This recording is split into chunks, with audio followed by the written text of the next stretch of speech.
Detective Comics number 29, written by John Layman, art by Aaron Lopresti. This is the final part of Gothtopia, and oh boy. So, last issue, Poison Ivy and Batman broke out of Arkham because they're the only ones who see Gotham for how it really is, man.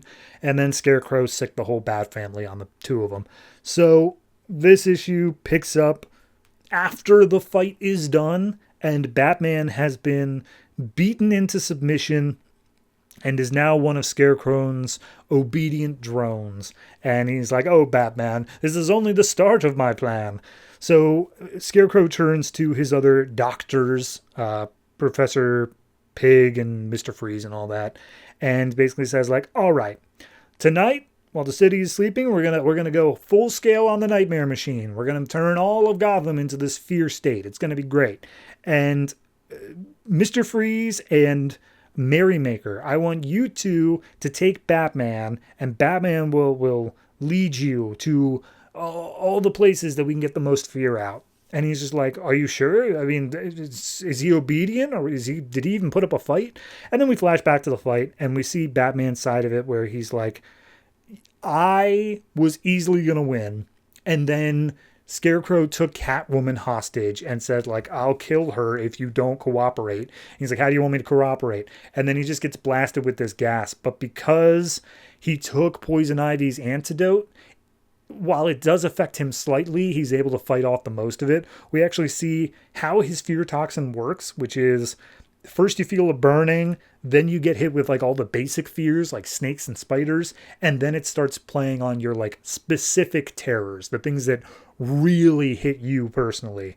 And he goes through it, but then he comes out of it because he's like, yeah, sure, whatever. But he decides to keep playing the act.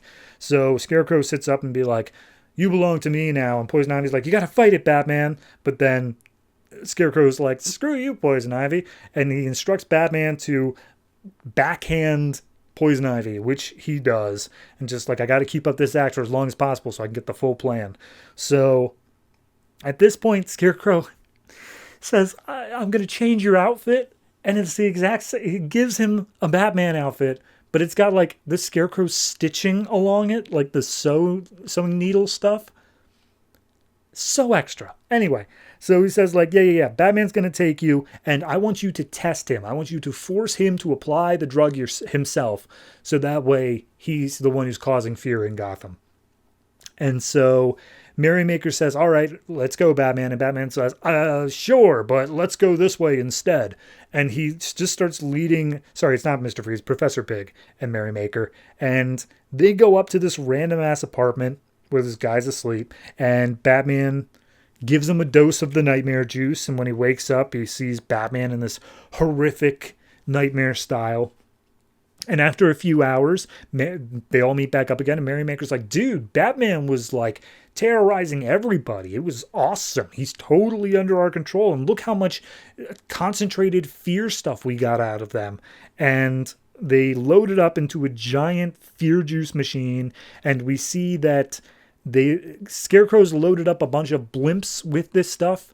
All of their internal gas is this fear toxin. And so they're going to just pop them all over Gotham. That's the plan. And so we see, or maybe they're not going to pop them. They're just going to dispense stuff. But anyway, we see that Batman is like, cool, I got the whole plan here. Turns out what he was actually doing was leading them to the apartments of known recurring criminals and giving them this fear gas so that way, when they came out of this whole thing, they would have deep-seated nightmares about Batman and therefore would not commit crime ever again. Seems a bit extra, but he did it. And then also, when he handed over the fear goo, turns out there was some antidote mixed up in there as well. So anything loaded up into these blimps, the antidote should be mixed in, and therefore everyone should be safe. So blimps go off. Blimps explode, and everyone's like, what? This isn't supposed to happen. But then everyone suddenly comes to clarity. Catwoman slashes Scarecrow's face. The rest of the family come in and start fighting the rest of the rogues. And yeah, everyone's knocked out. But then as they're loading Scarecrow in the van going to Arkham, he causes another explosion of fear toxin. He's just like, you really think this is the end of it, Batman? I still got more tricks up my sleeve. I'm gonna rule this city. I control fear. And Batman gets stabbed in the stomach like full tilt by Scarecrow. He's got like claws and stuff, and he ends up killing Batman. And Scarecrow's like, Gotham is mine. You hear that? I'm the one who rules Gotham. And then we see Crane out of Scarecrow costume in a padded cell, and he's just mumbling to himself. It's the end of Batman Forever. And he's just like, yeah, I killed Batman. I did it. I'm ruling Gotham. And Batman's like, yeah, I gave him his own contentment serum, the stuff that everybody else had. He's going to think that everything's super cool and groovy, but like eventually he'll figure it out because he's so used to his own serums. And we'll deal with that when he comes back to reality. So we get a little epilogue here sometime later where Catwoman meets up with Batman on a rooftop, and she's just like, hey, I wanted to talk about Gothopia, and more importantly, you and I were like a thing. Like, we made out a lot. Do you remember that? Because I definitely remember that. And he's like, I don't remember anything like that. All I know is that Gotham is safe, and that's the only thing I need in my life. Nothing else. I gotta go. And then he just hops on his plane and leaves. So, final page is just him swinging into punch Clayface, saying, I'm always ready, because this is the last issue for John Layman. And I guess he wanted to go out on a bang. So, the core Gothopia story, the 3 issues in Detective Comics, I think is fine. I'd say it's even like good. I think wrapping it up so succinctly at the end kind of feels a little bit for me. Turning this into an event, turning this into a crossover where multiple other books are doing stuff with it, I think it's the second biggest misstep for DC in the New 52 thus far.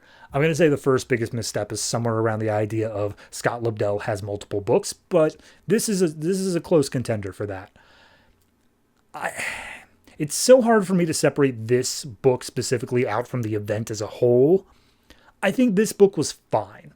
It wasn't great. It wasn't amazing. It wasn't like, oh, it's the end of his run. He's redefining Batman, or like he's really saying what he meant to say this whole time. I don't think this thing does anything nearly as complicated. This entire bit has basically just been like, the villains of Gotham have their own thing going on, and Batman's just there to stop them. It's more about the villains and their machinations than it is Batman himself. So ending it on this thing of like, can Batman find love with Catwoman? That's a Tom King thing. We'll get to that. But here, I think it's just kind of a, all right, why not? So I'm going to give this one just a flat 7. I did like a lot of John Layman's run, but Gothopia just wasn't the proper way to end it.